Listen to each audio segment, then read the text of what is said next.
J'ai failli faire la connerie du siècle en balançant cette pièce à la benne ou à la cheminée. Mais je suis tombé sur ça. Après quelques recherches, il s'agit d'un fronton du XVIIe ou du XVIIIe, fabriqué par des artisans ébénistes de l'époque et qui servait à ornementer des portes ou des armoires, voire des têtes de lit. Qu'est-ce qu'on fait dans ces cas-là? On lui redonne une deuxième vie.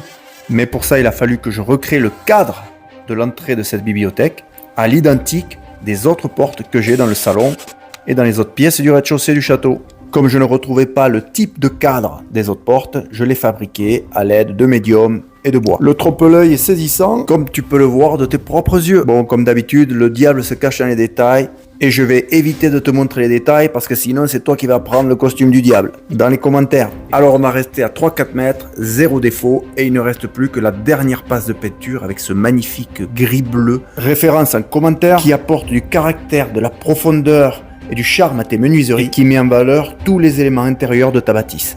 Oui, je sais, on voit des défauts, mais ce n'est que la première couche. Un peu de patience, tout vient à point, à qui sait attendre.